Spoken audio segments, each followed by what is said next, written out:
بسم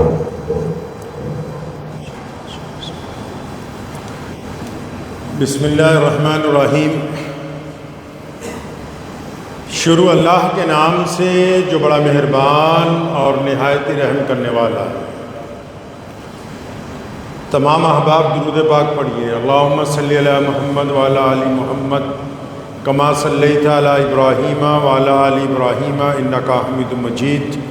اللہم بارک علی محمد وعلی آل محمد کما بارکت علی ابراہیم وعلی آل ابراہیم انک حمید مجید۔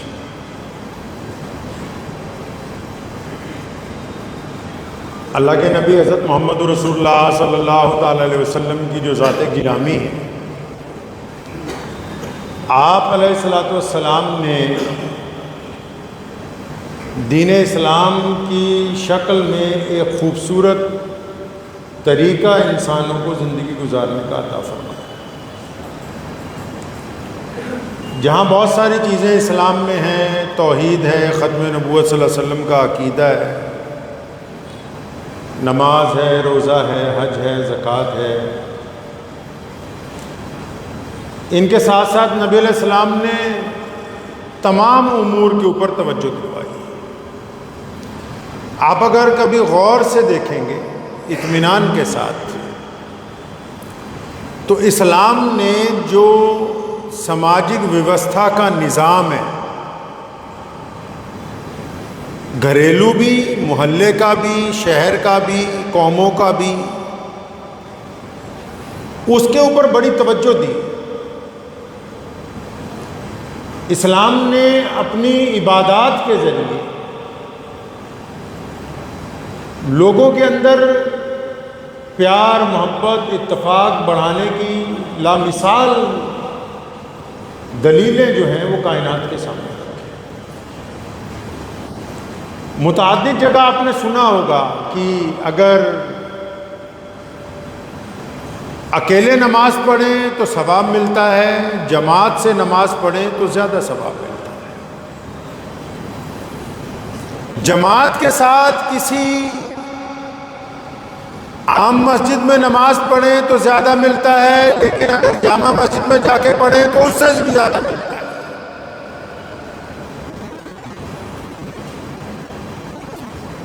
اور پھر جب عید کا دن آئے تو اگر عیدگاہ میں جا کے نماز پڑھیں تو ثواب کی مقدار اور بڑھ جاتی ہے۔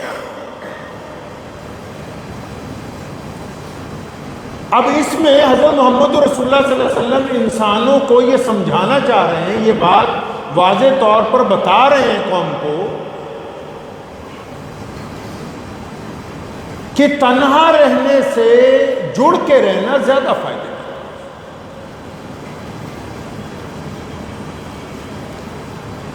ایک آدمی کوئی کام کرے گا، اگر بہت زیادہ لوگ مل کے اس کام کو کریں گے تو وہ اس کی قبولیت کے امکانات بڑھ جائیں گے۔ عبادت کے اس رنگ کو ہم نے نظر انداز کیا ہے یکسر، اور پھر آپ عبادت میں یہ خاصیت دیکھیے کہ آپ اکیلے نماز پڑھیں گے تو فرض ادا ہوگا، ثواب ملے گا، جماعت سے نماز پڑھیں گے تو فرض بھی ادا ہوگا، ثواب بھی ملے گا، اس کے اوپر جماعت سے نماز پڑھنے کا علیحدہ سے ثواب ملے گا، لیکن جماعت میں امام کی اقتداء کرنے کا اس سے بھی زیادہ فائدہ ہونے والا۔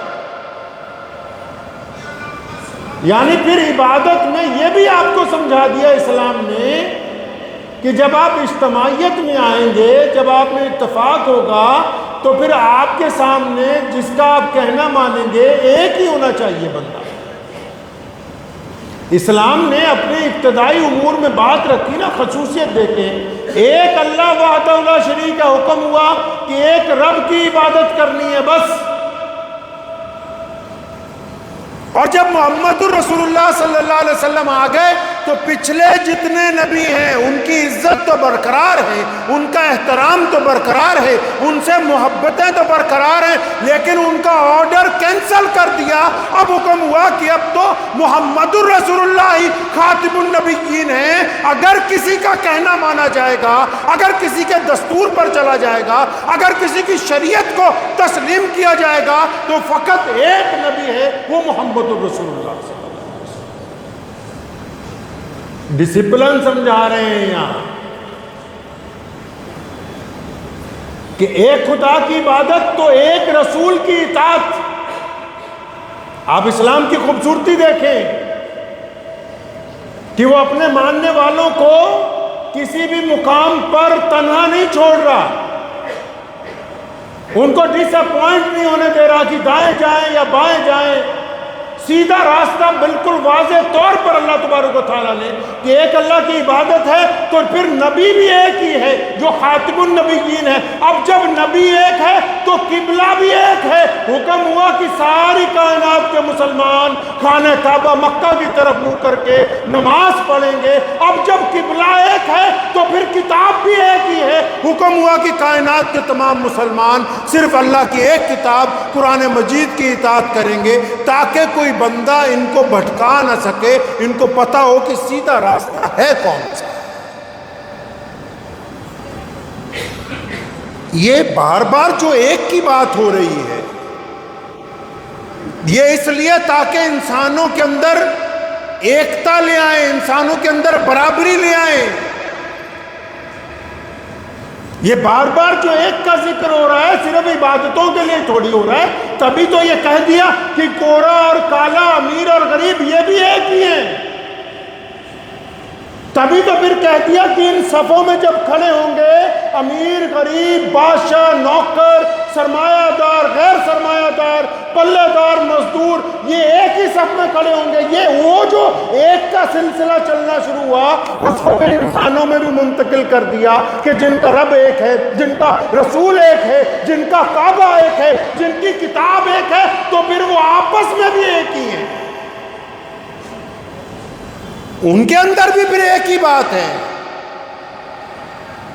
تبھی تو کہا کہ جو جماعت میں شامل ہو گیا وہ جنت کے راستے پر چل پڑا، اور جس نے جماعت کو چھوڑ دیا، جس نے اجتماعیت کو چھوڑ دیا، اس نے جہنم کا راستہ اختیار کیا۔ کتنی لامثال بات محمد رسول اللہ صلی اللہ علیہ وسلم امت کو سمجھا رہے ہیں۔ اللہ تعالیٰ نے قرآن پاک میں کہا وَاعْتَصِمُوا بِحَبْلِ اللَّهِ جَمِيعًا، اللہ کی رسی کو مضبوطی سے پکڑ لو۔ لیکن آگے کیا فرمایا؟ فرمایا لیکن آپس میں لڑنا نہیں، آپس میں ایک دوسرے پر الزام نہیں لگانا، ایک دوسرے کی مخبریاں مت کرنا، ایک دوسرے کی عیب مت تلاش کرنا، ایک دوسرے کی کمیاں نکالنے کی مت کوشش کرنا، ایک دوسرے کو نیچا گرانے کی کوشش مت کرنا، ایک دوسرے کے بچوں کی برائیاں مت تلاش کرنا، ایک دوسرے کو دھکا دینے کی کوشش نہ کر۔ کیوں اللہ تعالیٰ کیوں نہ ایسا کرے؟ فرمایا اگر تم ایسا کرو گے تو پھر تمہاری ہوا اکھڑ جائے گی، پھر تمہیں کوئی دنیا میں عزت دینے والا نہیں ہے۔ آپ نے کیا سمجھا کہ صرف یہ 5 وقت کی نماز ہے؟ یہ دیکھیں نا، جمعے کا دن اللہ کریم نے عطا فرمایا ہم کو۔ کیوں عطا فرمایا جمعے کا دن؟ وہ اس اجتماعیت کا اگلا پہلو ہے، اس سے اوپر کا سٹیپ ہے۔ جمعے کا دن بھی اسی لیے بنایا، کیوں؟ تاکہ آپ کے علاقے کے لوگ آپس میں ایک دوسرے سے مل سکیں، اور ممبر مسجد میں اس لیے بنایا تاکہ یہ مسلمانوں کو یہاں پر بیٹھ کے امام آپس میں اتفاق کی باتیں بتائے، محبت کی باتیں بتائے، کردار کی باتیں بتائے، کوئی کمیاں ہوں تو اس کے اوپر گفتگو کریں۔ محمد رسول اللہ کی سنت ہے کہ جب جمعے کا دن آ جائے گا امام خطبے کے لیے کھڑا ہوگا تو یہ باتیں نہ کرے گا پہلے کہ نماز میں کتنے فرض ہیں، روزے کیا ہیں، حج کیا ہے، نہیں، وہ پہلے یہ باتیں کرے گا کہ کیا دکھ ہے، کیا تکلیف ہے، کیا پریشانیاں ہیں، کیا سماجی ویوستھا میں کمیاں آئی ہیں، کیا ہمارے لوگ نشے کی طرف لگ گئے ہیں، کیا کاروبار خراب چل رہے ہیں، کیا نوجوانوں کی کی تعلیم اچھی نہیں ہو رہی، پہلے خطبے میں وہ قوم کی کمیاں یا قوم کی اچھائیاں بیان کرے گا، پھر دوسرے خطبے میں بات کرے گا کہ نماز پڑھا کرو، روزہ رکھا کرو، حج کیا کرو، زکوٰۃ دیا کرو، اللہ کے راستے کے اندر نکلا کرو۔ وہ دوسرے خطبے کی بات ہے، لیکن پہلا خطبہ اس لیے بنایا تاکہ وہ آپ کے ساتھ بیٹھ کے آپ کی ضروریات کا ذکر جو ہے وہ کر سکے۔ اتفاق کی دولت ہے، جن قوموں میں اتفاق ہوتا ہے اللہ ان کو عزت دیتے ہیں، جن خاندانوں میں اتفاق ہوتا ہے اللہ عزت دیتے ہیں، جن کاروباری لوگوں میں اتفاق ہوتا ہے اللہ عزت دیتے ہیں، جن بھائیوں میں اتفاق ہوتا ہے اللہ عزت دیتے ہیں، جن دوستوں میں اتفاق ہوتا ہے اللہ عزت دیتے ہیں۔ لیکن جو ظاہری طور پر آپس میں جڑے ہوئے ہوں اور اندر ایک دوسرے پر چھریاں چلانے کی کوشش کرتے ہوں، ان کو شریعت نے منافق کہا، اور منافقوں کا ٹولہ نہ کل کبھی عزت میں آیا، نہ آج عزت میں ہے، نہ قیامت والا دن ان کو عزت ملنے والی ہے۔ اللہ کو منافق نہیں پسند، منافقین بالکل پسند نہیں اللہ کو۔ محمد رسول اللہ صلی اللہ علیہ وسلم نے وہ کیمیائی بات ہمیں عید کے دن مسجدیں چھوڑ کر عیدگاہ میں جانے کے لیے کیوں کہہ دیا؟ اس لیے کہہ دیا کہ سارا سال یہ چھوٹے اجتماع کرتے ہیں، ایک ایک جگہ بیٹھ کے الگ الگ گفتگو کرتے ہیں۔ عیدگاہیں اتنی بڑی اس لیے بنا دی کہ سال میں جس دن خوشی کا دن آئے تو یہ تمام لوگ ایک دوسرے کے بغل گیر ہو سکیں، تمام لوگ ایک دوسرے کو پہچان سکیں، ایک دوسرے کے دکھ درد کو بانٹ سکیں، ایک دوسرے کے بازو بن سکیں۔ اس لیے اللہ کریم نے یہ نعمت محمد رسول اللہ صلی اللہ علیہ وسلم کے ذریعے مسلمانوں کو عطا کی ہے۔ آپ نے کیا سمجھا کہ 5 وقت کی صرف امامت اور نماز کے لیے مسجدیں بنا دی گئی؟ نہیں نہیں، اس قوم کو درس دینے کے لیے کہ دیکھو اگر کندھے سے کندھا جوڑ کے اللہ کے حضور کھڑے ہو جاؤ گے تو اللہ قبول کر لیں گے، اور اسی طرح کندھے سے کندھا جوڑ کے اگر میدان سیاست میں کھڑے ہوگے، میدان جنگ میں کھڑے ہوگے، اگر میدان کاروبار میں کھڑے ہو جاؤ گے، اگر سماج میں ایک دوسرے کے ساتھ مل کے کھڑے ہو جاؤ گے تو اللہ اس جگہ بھی تمہیں قبولیت عطا فرمائیں گے جس طرح مسجد میں تمہاری نماز کو قبول کیا جا رہا ہے۔ یہ کس نے کہا کہ صرف مسجدیں اس لیے بنا دی گئیں کہ یہاں سے صرف نماز پڑھنے کا پیغام؟ نہیں نہیں، یہ نماز تو آپ کو درس دیتی ہے کہ جڑ کے کھڑے ہو۔ رسول اللہ نے فرمایا درمیان میں سے ہوا بھی نہ گزر جائے تاکہ تمہارے میں اتفاق ہو، محبتیں، کیونکہ محمد رسول اللہ صلی اللہ علیہ وسلم یہ جانتے ہیں کہ جن قوموں میں اتفاق ہوتا ہے، جن نسلوں میں اتفاق ہوتا ہے، جن خاندانوں میں اتفاق ہوتا ہے، اللہ ان کے اتفاق کی وجہ سے ان سے راضی ہو جاتے ہیں۔ اور پھر اس اتفاق میں بڑا درس کیا دیا امت کو؟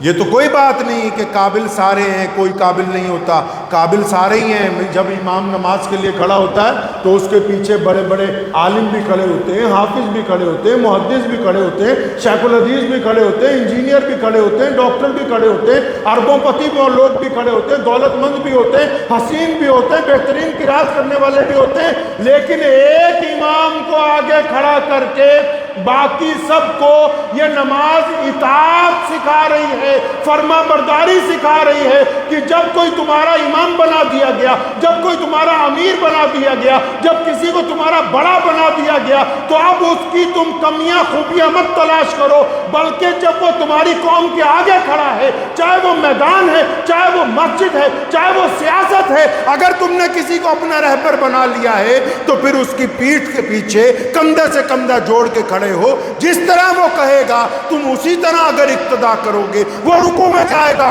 تم رکوع میں جاؤ گے، وہ سجدہ کرے گا، آپ سجدہ کریں گے، وہ قیام میں ہوگا، آپ بھی قیام کریں گے، تو اللہ کو یہ ادا پسند آئے گی کہ میرے فرما بردار بندے یہ قابلیت کے باوجود صرف میری اطاعت کے لیے ایک بندے کی امامت کو قبول کرتے ہیں۔ اللہ کو یہ بڑی ادا پسند ہے، اور ان کا اتفاق دیکھ کے اس جماعت کو، اس نماز کو قبول کیا جاتا ہے۔ وہی اتفاق اگر سماج میں ہوگا، وہی اتفاق اگر سیاست کے اندر ہوگا، وہی اتفاق اگر میدان میں ہوگا تو کیا وہاں اللہ تبارک و تعالیٰ عزت نہیں عطا فرمائے گا؟ وہاں بھی عزت ملنے والی ہے۔ یہ اسلام کی بیش قیمت نعمت ہے اتفاق۔ اتفاق میں اللہ نے برکت رکھی ہے۔ آپ اکیلے کھانا کھائیے، نہ تو آپ پیٹ بھر کے اچھی طرح کھا سکتے ہیں، نہ آپ خوش اسلوبی سے کھا سکتے ہیں۔ اسلام نے کہا دسترخوان بچھاؤ اور سارے ایک برابر بیٹھ کے کھاؤ۔ آپ دیکھیں گے کہ کم کھانا اس میں برکت ہو جائے گی، اور جس نے صرف بے دلی کے ساتھ چند لقمے کھانے تھے وہ پیٹ بھر کے کھائے گا، کیونکہ جب اتفاق کے ساتھ لقمہ حلق سے نیچے اترتا ہے تو اس کے اندر لذت کے اندر اضافہ ہو جاتا ہے۔ اس کے اسلام نے کہا کہ بانٹ کے کھاؤ، اسلام نے کہا کہ سب کو اکٹھے بٹھا کے ایک ساتھ میں کھانا کھلاؤ۔ یہ نمازیں، یہ مسجدیں، یہی ہم مار کہاں کھا گئے آ کے؟ ہم نے تو کہا کہ مسجد بس بہترین استنجا خانے ہوں اور استنجا کریں، وضو کریں اور وہاں جا کے کھڑے ہو جائیں۔ مولوی صاحب اگر دیر سے آئے تو ان کی بے عزتی کر دو، مؤذن اگر نہیں ہے تو اس کی بے عزتی کر دو، اس کے بعد آرام سے اپنی 4 رکعت پڑھو، 4 رکعت پڑھنے کے بعد سلام پھیرو، ادھر جاؤ ادھر جاؤ۔ بس ہمیں تو پتہ ہی نہیں کہ نماز ہم سے چاہتی کیا ہے۔ نماز نے درس عبادت کے ساتھ جو اتفاق کا درس دیا، جو محبت کا درس دیا، جو ایک دوسرے کا ساتھ دینے کا درس دیا، جو خلوص کا درس دیا، جو دوسروں کو بانٹنے کا درس دیا، وہ تو غائب، وہ تو اڑا دیا بیچ میں سے، ختم ہو گیا وہ معاملہ۔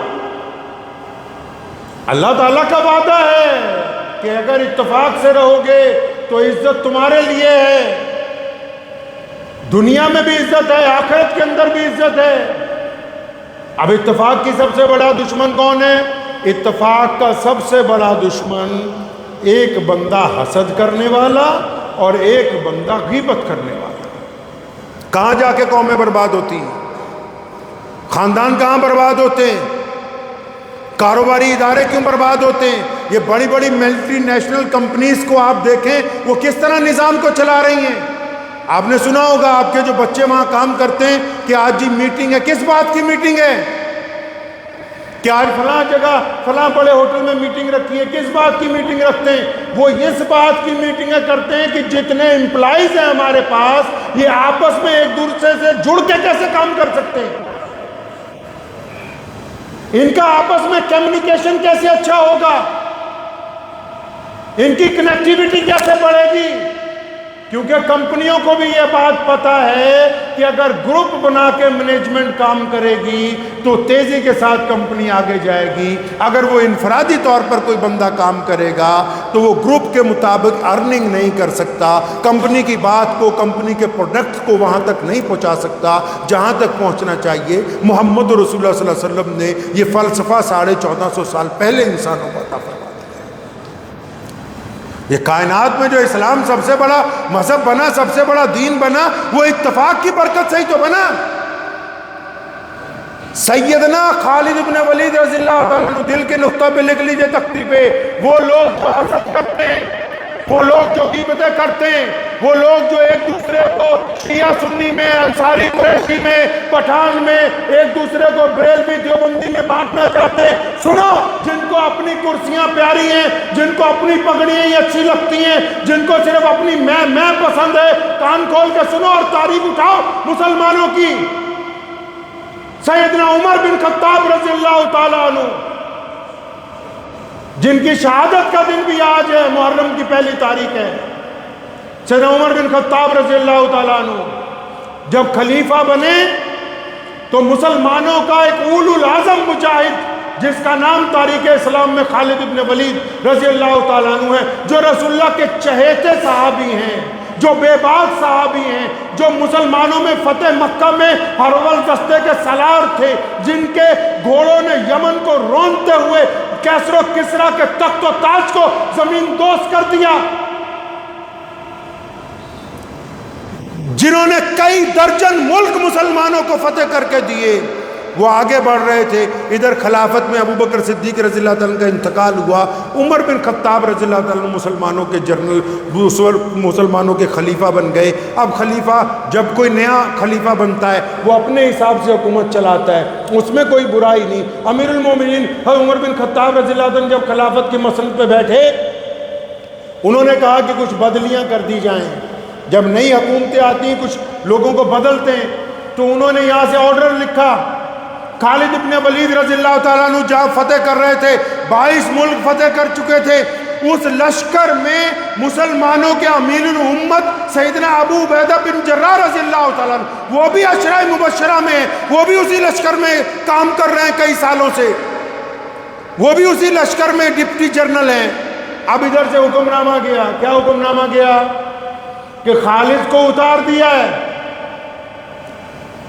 اگر آج کہیں کسی قوم کی ضرورت کے مطابق کہہ دینا کہ فلاں لوگ اپنی مسند چھوڑ دو، فلاں تم سے قابل ہے وہی بیٹھ کے چلا لے گا، تو بولیں گے نہیں نہیں، ہم الگ جماعت بنا لیں گے، ہم مدرسوں کے ٹکڑے کر دیں گے، ہم جماعتوں کے ٹکڑے کر دیں گے، ہم اتفاق کے ٹکڑے کر دیں گے، لیکن اپنی انا نہیں گرنے دیں گے۔ ان کو اسلام تھوڑی پیارا ہے۔ جب جب قوم نے کسی کو کہا کہ ہٹ جاؤ اس مسند سے، کسی قابل کو بٹھانا ہے، تو قوم کے ان چہیتوں نے، جنہیں آپ نے اپنا پیر بنایا، آپ نے اپنا سرپرست بنایا، جن کی قسمت میں آپ نے اپنی رسی دے رکھی، جن کے ہاتھ میں اپنی قسمت کی، انہوں نے کبھی یہ نہیں چاہا کہ ہاں بہتر بندہ آگے آ جائے، نہیں نہیں، انہوں نے ہمیشہ ٹکڑے کیے، مسلمانوں کے ٹکڑے۔ یہاں آؤ، خالد بن ولید رضی اللہ تعالیٰ کیا کیا؟ خالد بن ولید کے نام آرڈر پہنچا خلافت کا۔ کس کا آرڈر؟ امیر المومنین عمر بن خطاب کا۔ آرڈر میں کیا لکھا ہے؟ کہ خالد کو معزول کر دیا، خالد رضی اللہ تعالیٰ کو عہدے سے ہٹایا جا رہا ہے، اور آج سے ابو عبیدہ بن جراح رضی اللہ تعالیٰ عنہ کمانڈر ان چیف ہوں گے مسلمانوں کے۔ آرڈر پہنچا، فوج میں چہمگوئیاں ہونے لگی۔ سیدنا ابو عبیدہ بن جراح رضی اللہ عنہ خود حیران ہے کہ اچانک یہ کیسا حکم آیا، خالد تو بڑا خوبصورت جوان ہے، اور یہ تو بڑا بہادر ہے، نبی علیہ السلام نے اس کو سیف اللہ کا لقب دیا، اس کو اللہ کی تلوار کہا۔ یہ اچانک عمر فاروق کی طرف سے جب آرڈر آیا، آرڈر ماننا تو سب کے حکم، سب کی ذمہ داری بنتی ہے، فوراً اس کی تعمیل کر دی گئی۔ خالد رضی اللہ تعالیٰ کی جگہ حضرت ابو عبیدہ بن جراح کو جب جنرل بنایا، اسی رات مسلمانوں کی ایک ٹکڑی پر اس علاقے کے مشرکین نے حملہ کر دیا۔ مخبروں نے آ کے ابو عبیدہ بن جراح کو اطلاع دی کہ حضرت وہ فلاں ہماری جو فوجی ٹکڑی تھی، اس کو دشمن نے اتنی بری طرح گھیرا ہے کہ وہ اب بچنے والے نہیں ہیں، اگر کوئی ان کو بچا سکتا ہے تو بس خالد بن ولید ہے، جس کو اس علاقے کا فن پتہ ہے۔ اب ابو عبیدہ بن جراح کہتے ہیں میں بڑا حیران ہوں کہ کس منہ سے جاؤں، اسے رات تو اتارے ہوتے سے، لیکن وہ چلے۔ جب وہ حضرت خالد بن ولید کے خیمے پہ پہنچے، اندر گئے تو دیکھا خیمے میں تو خالد بن ولید ہے نہیں، تو اچانک ادھر ادھر پوچھا کہاں ہے، فرمایا وہ تو رات سے محاذ پہ گئے ہوئے۔ باہر نکلے تو دیکھا خالد بن ولید رضی اللہ عنہ واپس آ رہے، گھوڑے سے اترے، جی اپنے امیر کو پوچھا کہ حضرت کیا حکم ہے؟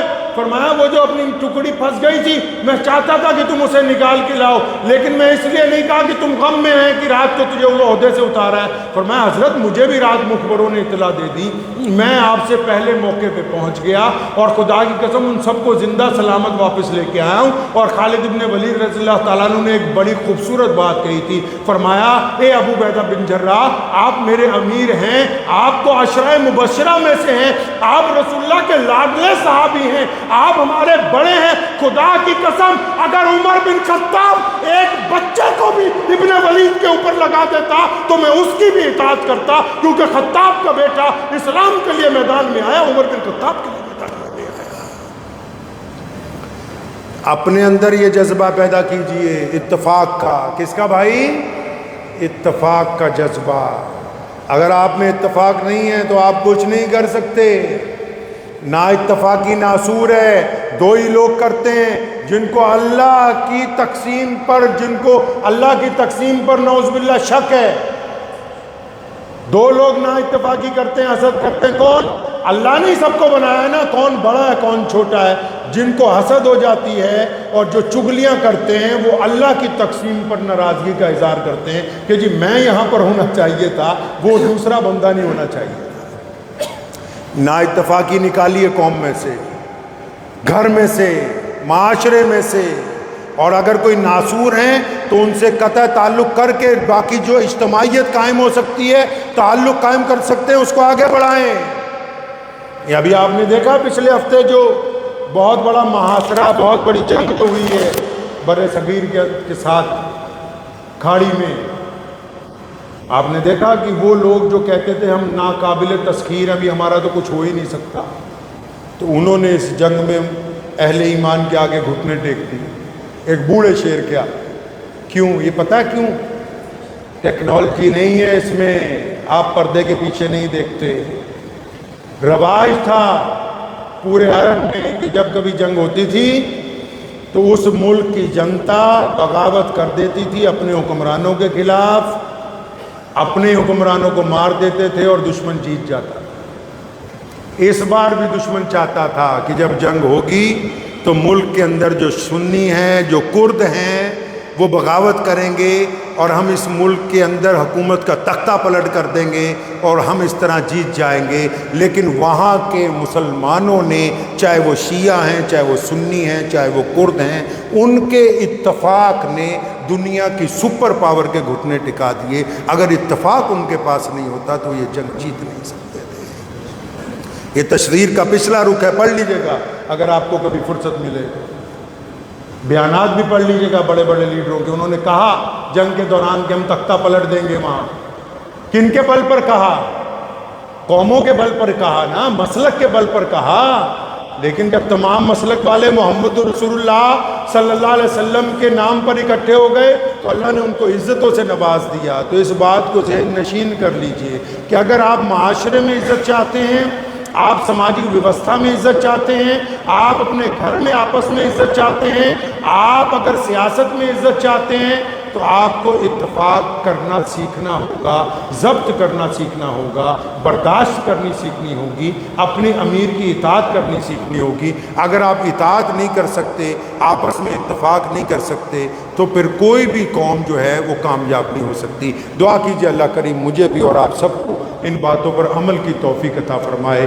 وآخر دعوانا ان الحمدللہ.